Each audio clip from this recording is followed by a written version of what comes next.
안녕하세요. 나성 윤수경입니다. 오늘은 From Source to Waste, 원물부터 폐기까지 라는 제목으로 클린뷰티 세미나를 진행해보고자 합니다.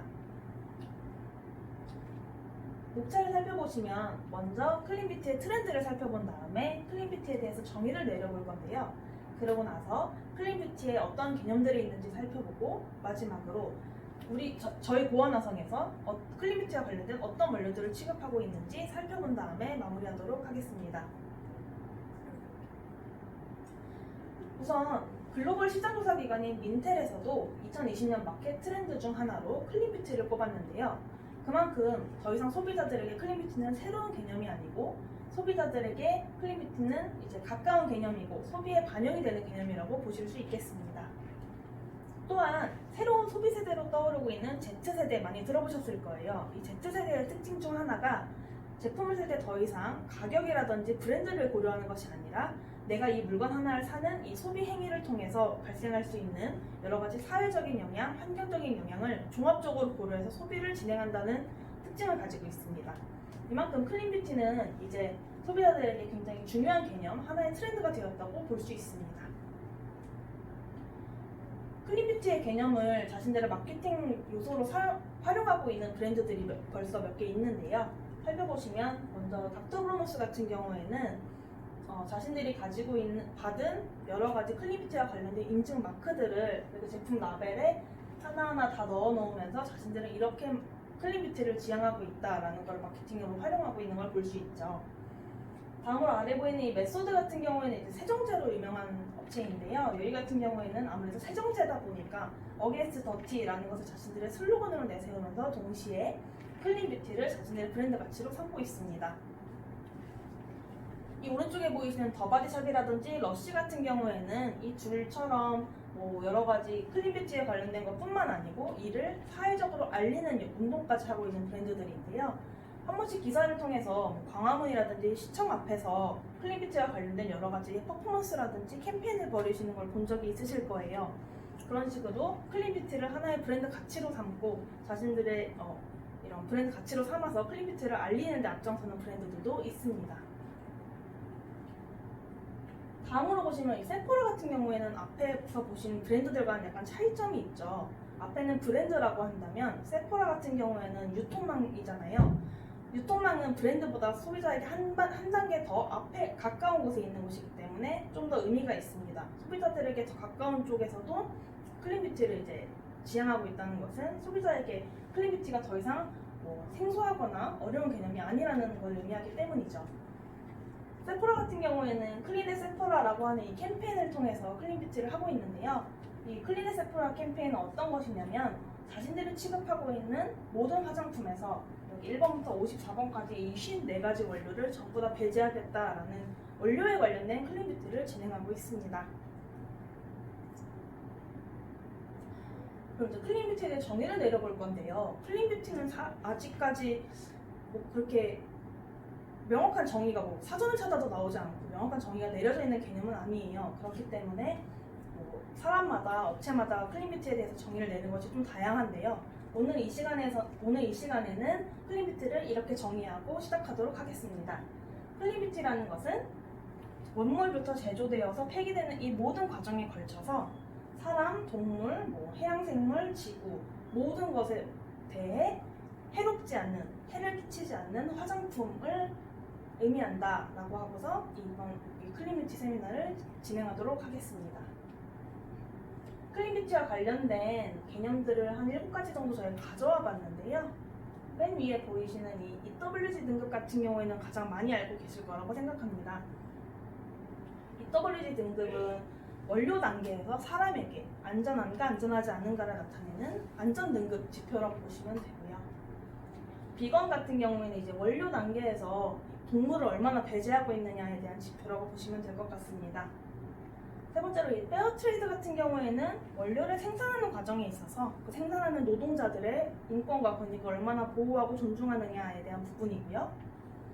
서스테너빌리티 같은 경우에는 원료부터 제조해서 폐기될 때까지 이 모든 과정이 지속적으로 가능한 부분이냐에 대한 부분을 알 수 있는 거고요. 에코프렌들리 같은 경우에는 이제 친환경, 말 그대로 친환경인데요. 원료부터 제조해서 폐기될 때까지 이 모든 과정이 친환경적으로 이루어지느냐에 대한 부분이라고 보시면 됩니다. 다음으로 이 바이오디그레이더블 같은 경우에는 화장품을 다 쓴 다음에 폐기했을 때, 쉽게 말해서 하수구로 흘러들어가서 바다로 갔을 때 얘네가 해양 생물이라든지 바닷속 생태계를 해치지 않는지, 그래서 100% 생분해가 되느냐 안 되느냐 이런 부분을 말하는 거고요. 마지막으로 트레이서빌리티 같은 경우에는 원료부터 제조되어서 폐기될 때까지 이 모든 과정을 우리가 추적하고 관리할 수 있느냐, 그 과정에서 사람이나 환경을 해치지 않는지 확인할 수 있는 이런 부분이라고 보시면 됩니다. 하나하나 좀 더 자세히 살펴보려고 하는데요. 먼저 EWG 등급입니다. 아까 말씀드린 것처럼 가장 많이 알고 계실 것 같은 개념이에요. 소비자들도 이제 많이 알고 있죠. 파이라는 어플을 통해서 많이 알고 있을 텐데, EWG라는 등급이라는 것은 이제 EWG라는 게 미국에 있는 비영리 단체의 이름이에요. 이 비영리 단체에서 화장품에 들어가는 원료들에 대해서 나름의 기준을 가지고 안전 등급을 1부터 10까지 매겨놓은 것입니다. 이 나름의 기준이라는 거가 주관적인 것은 아니고요. EWG의 주장에 따르면 공신력 있는 논문이라든지 기사, 실험 결과들을 가지고 이를 토대로 자신들 나름대로 평가를 해서 이 등급을 매겼다고 합니다. 그래서 이제 EWG 등급 같은 경우에는 1부터 10까지 있는데 여기서 1, 2등급까지만 그린이라고 인정을 받고 있어요. 그래서 흔히 말하는 EWG 그린이라고 한다면 EWG 2등급까지를 해당한다고 보시면 됩니다. EWG 등급 같은 경우는 조회하는 방법은 EWG 이 비영리 단체에서 운영하는 스킨딥이라는 홈페이지가 있습니다. 거기서 조회를 하면 이런 식으로 나타나게 됩니다. 어떤 인기명은 1등급이구나, 몇 등급이구나 이런 식으로 왼쪽에 색깔과 함께 등급 숫자가 나타나게 되는데요. 이를 통해서 이 원료는 EWG가 몇 등급이구나를 이해하시면 될 것 같습니다. 아까 말씀드린 것처럼 화해 어플을 통해서 우리나라에서 굉장히 많이 알려져 있는 개념이기도 하죠. 그래서 이런 식으로 EWG 등급을 가지고 마케팅을 활용하는 사례는 굉장히 많이 찾아볼 수 있는데요. 이게 이제 안전 등급이라고 말씀드린 것처럼 사람에게 안전하냐 안전하지 않냐에 대한 부분이기 때문에 이런 식으로 우리는 사람에게 전부 다 안전한 원료만을 가지고 화장품을 만들었습니다 라는 식으로 마케팅하는 것을 볼 수 있습니다. 다음으로는 비건입니다. 비건이라고 하면 사실 대부분이 동물성 원료 안 쓰고 동물 실험 안 하면 되는 거 아니야? 라고 생각하시겠지만 조금 더 디테일한 규정이 있습니다. 여기 보시면 세 가지 조건을 모두 충족해야지만 비건이라고 인정을 받을 수 있는데요. 첫 번째로는 동물성 원료를 사용하지 않는 건 맞는데 동물 원료뿐만 아니고 동물에게서 나타난 부산물까지도 전부 다 사용하면 안 되고요. 두 번째로 동물 실험을 하면 안 되는 것은 맞는데 동물 실험이 그냥 제조할 때뿐만 아니고 개발될 때부터 QC, 교육 단계, 테스트 단계, 그리고 실험하는 그 모든 과정에서 동물 실험이 이루어지면 안 되고 자신들이 하지 않는다 하더라도 위탁해서도 안 된다라는 엄격한 규정이 있습니다. 마지막에 세 번째는 약간 생소해하시는 분들도 있을 것 같은데요. 교차 오염 방지라고 합니다. 교차 오염이 어떤 것이냐 하면은 예를 들어서 한 생산 라인에서 비건 제품을 만들고 있다고 쳤을 때 바로 옆 라인에서 비건 조건에 충족하지 않는 제품을 만들고 있으면 이 원료는 비건 인정을 받을 수가 없습니다. 왜냐하면 바로 옆에 있는 생산 라인이기 때문에 서로 교차해서 오염될 가능성이 있기 때문이죠. 그래서 그 생산 시설 내에서는 비건 제품들만 만들어야 하고요. 만약에 옆에서 비건 인증을 받지 않은, 그러니까 비건 요건을 충족하지 않는 제품을 만들 경우에는 그 교차 오염 대책 방지서를 제출해야 한다고 합니다. 근데 비건 같은 경우에는 근데 어떤 비건 심사 기관이 나와가지고 실사를 하는 것은 아니고요. 이런 식으로 비건 스테이트먼트를 작성하게 되는데 제조사에 이렇게 생긴 이건 이제 비건 소사이어티라는 곳에서 막 제출하는 그 스테이트먼트 형식의 워드 파일을 캡처한 건데요. 이런 식으로 제조사에 제출을 하면 제조사가 직접 작성해서 책임자 서명을 받고 비건 이 소사이어티에 제출을 하게 됩니다. 근데 이렇게 해서 그냥 제출만 하면 어떤 양심에 따른 그런 것이 생길 수 있잖아요. 그래서 이 비건 인증, 여기 비건 소사이어티라든지 우리나라에 있는 한국 비건 인증원 같은 경우에는 이렇게 진행한 다음에 마지막으로 이 원료에 대해서 동물성 DNA를 검사한다고 합니다. 그래서 마지막으로 이 원료 전체, 이 제품 전체에서 동물성 DNA가 발견되지 않으면 아, 여긴 정말로 없구나 라는 식으로 판단을 한다고 합니다. 참고해 주시면 좋을 것 같네요. 다음으로는 페어트레이드입니다. 페어트레이드는 이제 공정무역이라고 하는 건데 사실 대부분의 사람들이 페어트레이드 화장품보다는 커피로 먼저 알고 계실 것 같아요. 아무래도 이 개념 자체가 커피에서 먼저 시작된 개념이기 때문인데요. 이제는 이제 페어트레이드 개념이 화장품까지 왔다고 볼 수 있겠죠. 페어트레이드는 말 그대로 공정하게 무역을 한다라는 것인데 공정하다라는 것이 굉장히 주관적일 수 있는 개념이기 때문에 어떤 것이 공정하냐라고 하면 이 10가지를 지켰을 때 공정한 무역이다라고 인정한다는 것입니다. 10가지를 다 살펴보시면 좋겠지만 대표적인 것, 중요한 거 몇 가지 꼽아보자면 우선 공정한 임금을 지불해야 하고요. 그리고 뭐 어린 아이들을 강제로 착취한다든지 노동 과정에 있어서 강제가 있으면 안 되고요. 여러 가지 성평등이라든지 또한 이게 노동 조건도 굉장히 쾌적하게 관리를 해줘야 하는 그런 부분들도 있습니다. 이게 정당한 임금 지불하는 건 당연한 거 아니야라고 생각하실 수 있는데 이게 우리가 흔히 말하는 선진국에서 제품을 만들 경우에 원료를 특히 내추럴 같은 경우는 이제 아프리카라든지 동남아시아 쪽 우리가 흔히 말하는 개발도상국에서 만들어지는 경우가 많죠. 그쪽은 사실 우리가 흔히 말하는 그 선진국과 개발도상국은 GDP 차이가 엄청나게 나기 때문에 정당한 임금이라는 것이 굉장히 모호해질 수 있습니다. 예를 들면 미국에서는 옥수수 하나 사는데 1달러면 아프리카에서는 100개를 사는데 1달러가 될 수도 있는 거죠. 이렇게 되면 이들에게는 그 공정한 거래가 되지 않는 것이기 때문에 그런 것을 공정하게 하기 위해서 이런 개념이 생겼다고 보시면 됩니다. 근데 그렇게 생각하면 당연히 원래 싸게 살 수 있는 걸 비싸게 사는 거니까 당연히 원료값은 오르겠죠. 그래서 페어트레이드를 하고 있는 경우는 많지 않은데요. 그리고 심지어 이 페어트레이드는 앞에 비건이랑 다르게 심사기관이 나와서 실제로 페어트레이드를 하고 있는지를 검사하기 때문에 더더욱 받기가 어렵습니다. 페어트레이드 인증서는 이런 식으로 생겼는데요. 여기 보시면 이런 식으로 생겼고 이 페어트레이드 인증기관에서 나와서 평가한 다음에 이런 식으로 인증서를 발급해주는 방식으로 진행이 되고 있습니다. 그래서 이제 저희 고원화성에서 취급하고 있는 페어트레이드 인증을 받은 원료들을 좀 잠깐 소개해드리려고 하는데요. 맨 처음에 보이시는 이 더 사바나 프루 컴퍼니에서 취급하는 씨어버터와 코코넛 오일은 페어트레이드 인증 버전이 있습니다. 이 회사는 아프리카 가나에 위치하고 있는 이제 씨어버터나 코코넛 오일을 주로 생산하는 업체인데요. 여기 같은 경우에는 방금 말씀드린 것처럼 근데 사실 페어트레이드 마크가 있으면 비싼 거 아니야? 라고 하실 수 있는데 여기 같은 경우에는 일반 그레이더랑 가격 차이가 거의 없기 때문에 저희가 자신있게 소개를 드리고 있습니다. 만약에 이 원료에 대해서 궁금하신 부분이 있으면 저희 영업팀에 상담해 주시면 친절하게 응대해 드리도록 하겠습니다.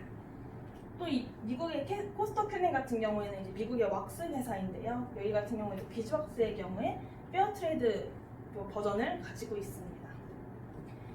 마지막으로 이 오디시아 같은 경우에는 저희가 취급하고 있는 프랑스의 마린 액티브 전문 회사인데요. 여기 같은 경우는 마크가 페어트레이드란 글씨가 없네 라고 생각하실 수 있어요. 여기 보이시는 이 에코바디스라는 인증은 CSR이라고 해서 기업의 사회적 책임을 종합적으로 평가하는 인증이거든요. 이 인증 같은 경우에는 이 인증의 세부 항목 중에 페어트레이드가 들어있고 이 페어트레이드를 어느 정도 충족하지 않으면 이 마크를 받지 못합니다. 그래서 여긴 오디시아 같은 경우에는 이 회사 전체가 페어트레이드를 수용하고 있다라고 이해하시면 될 것 같습니다.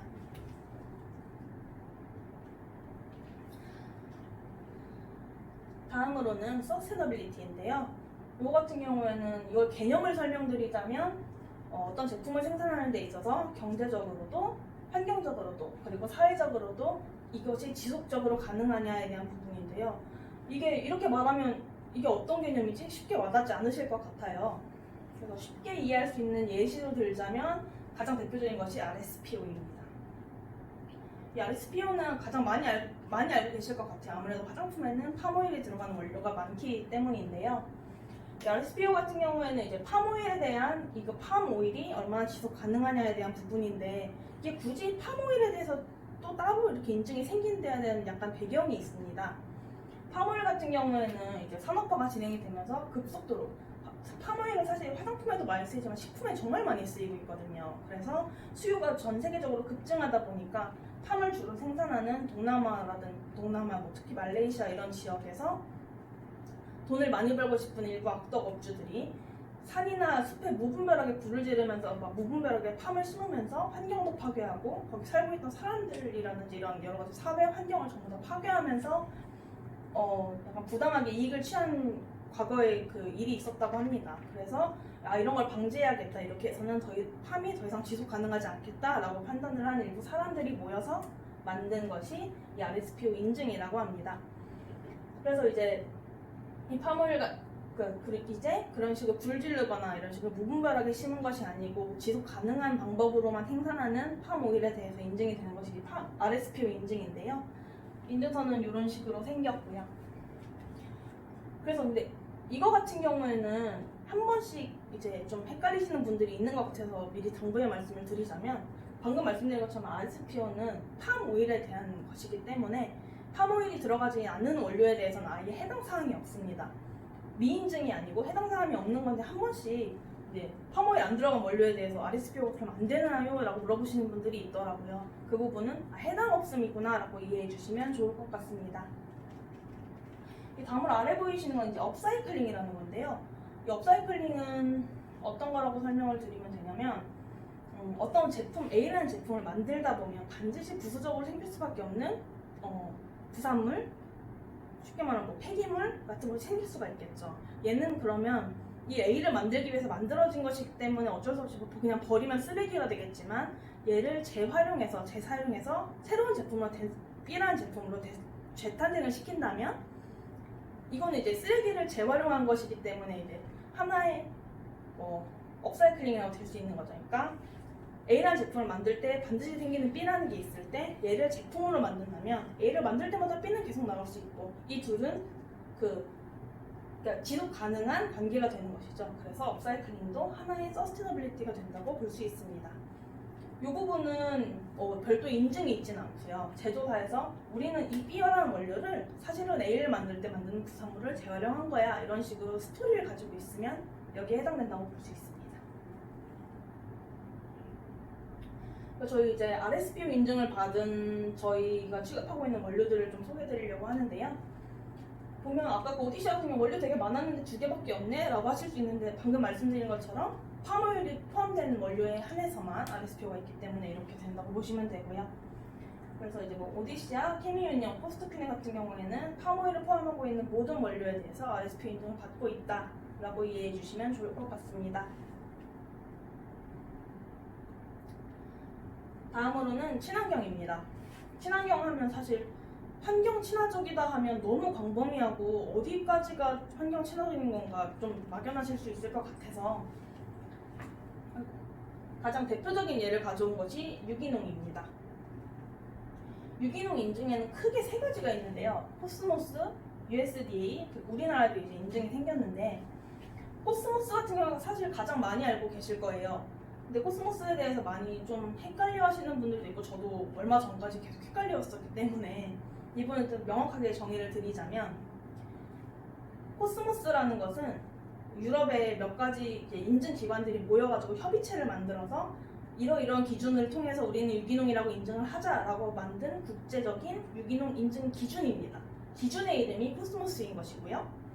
그 다음에 이제 흔히 말씀드리는 코스모스 인증서 주세요라고 할 때 덧붙여서 말씀드리는 게 아니면 에코서트를 주세요라고 하시는 분들이 있는데 코스모스 인증을 심사하는 기관들 중 하나가 에코서트예요. 그래서 에코서트라는 건 이제 프랑스에 있는 그 인증 기관이거든요. 그래서 에코서트에서 발행하는 코스모스 인증서라고 이해하시면 됩니다. 그래서 코스모스를 인증하는 기관은 제일 많이 하시는 게 이제 프랑스의 에코서트 기관이 있지만 독일의 BDIH라는 기관도 있고 우리나라에도 KTR이라는 곳에서 이 인증을 심사하고 있습니다. 그래서 코스모스 인증이라는 것은 기준이고 그걸 수행하는 기관에 따라서 인증서 발행하는 기관이 달라진다라고 이해하시면 될 것 같습니다. 오른쪽에 보이시는 이게 에코서트에서 발행하는 코스모스 인증서인데요. 이런 식으로 보시면 되고요. 다음으로 보시면 이제 USDA 같은 경우에는 좀 다른데 이거는 이제 미국 농림부에서 직접 심사하는 것입니다. 여기는 약간 유럽 쪽이면 여기는 이제 미국 쪽이라고 보시면 되겠죠. 그래서 미국에서 근데 이 미국 유럽 유기농 인증이 조금 더 까다로워서 사실은 코스모스보다는 얘가 좀 더 어렵다고 하네요. 그리고 마지막으로 최근에 우리나라 식약처에서도 이제 식약처에서도 유기농 화장품 인증을 만들었기 때문에 여기서도 이제 우리나라 마크가 이렇게 생겼고요. 이제 우리나라에서 유기농 화장품 인증이 진행되고 있습니다. 이 유기농 화장품 인증을 받으려면 이제 조건이 여러 가지가 있겠지만 간단히 간추려 보자면 뭐 생산 과정이라든지 그 모든 과정이 친환경적이어야 되는 건 당연하겠고요. 그다음에 이제 천연 자원을 사용해야 되고 마지막으로 석유 유래라든지 GMO는 배제가 되어야 한다. 이런 조건을 충족해야지 이런 유기농 인증, 유기농 화장품이다라고 말할 수 있겠죠. 이 아래 보이시는 거는 이제 카본 풋프린트라고 해서 이거 탄소 발자국이라고 해석이 되는데요. 요거는 어떤 제품을 생산하다 보면 공장이 돌고 그 공장이 돌면서 생산되는 이산화탄소들이 있습니다. 이산화탄소가 흔히 하는 온실가스잖아요. 그래서 지구온난화를 일으키는 주범이기 때문에 그 지구온난화를 방지하고자 온실가스가 조금 발생하는 방식으로 이제 제조하는 것들에 대해서 탄소 발자국이라는 개념이 생긴 건데 이거는 그래서 어떤 개념이냐면요. 내가 A라는 제품을 1톤 생산할 때 이산화탄소가 몇 톤 발생하는지에 대한 개념입니다. 그러니까 이산화탄소를 톤으로 계산을 해서 이 제품을 생산할 때 이산화탄소 발생하는 톤 해서 이런 개념으로 탄소 발자국을 얘기하는데 이거 같은 경우에는 그냥 나는 몇 톤이야 라고 말하는 것이 아니고 주로 우리 제품은 우리 A 제품은 B 제품이랑 비슷한 제품인데 B를 만들 때는 10톤이 나오는데 우리가 만들 때는 2톤이 나와. 이런 식으로 비교 데이터로 사용을 하는 경우가 굉장히 많고요. 그런 식으로 이제 우리는 온실가스 감축에 노력을 하고 있다. 우리는 이런 방식으로 친환경적인 공정을 하고 있다. 이런 식으로 마케팅 활용을 할 때 많이 쓰이는 개념입니다. 저희가 취급하고 있는 원료 중에 이제 친환경적인 원료를 좀 살펴볼 건데요. 오디시아, 케미윤용, 푸판다, 듀폰 같은 경우에는 이제 코스모스 인증을 받고 있고요. 코스토키넨 같은 경우에는 아까 말씀드린 미국 유기농 인증을 받고 있고요. 마지막에 주빌란트 같은 경우에는 이제 인도에 있는 저희 나야시나마이드를 생산하는 업체인데요. 여기 같은 경우에는 이제 그 탄소 발자국 감축 활동을 하고 있습니다. 이게 나야시나마이드 같은 경우 간단히 잠깐 설명을 드리자면 원래 나야시나마이드 대부분의 나야시나마이드는 페트롤 개념, 그러니까 석유 유래로 만들어지고 있습니다.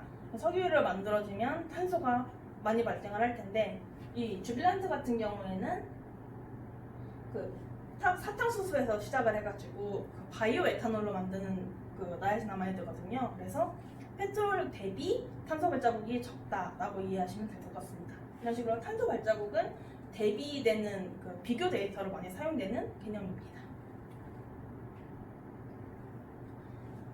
다음으로는 이제 바이오디그레이더블인데요.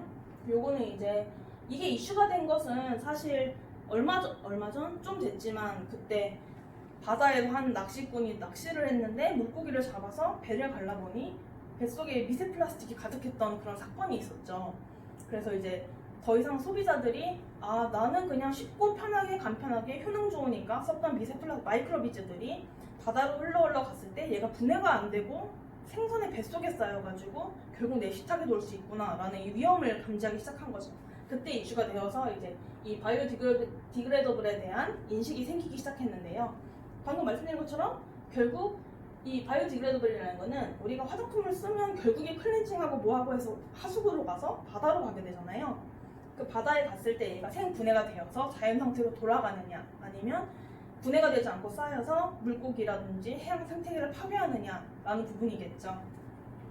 그래서 이 부분이 이제 중요해지는데 이 부분 같은 경우는 별도의 인증이 있지는 않고 여기 보시는 것처럼 그 MSDS 상의 섹션 12번에 보시면 이 디그레더빌리티라는 항목이 있습니다. 이 항목을 확인해 보시면 얘는 분해가 된다, 아니면 안 된다, 아니면 이런 조건에서 된다 이런 식으로 적혀 있는 걸 볼 수 있을 거예요.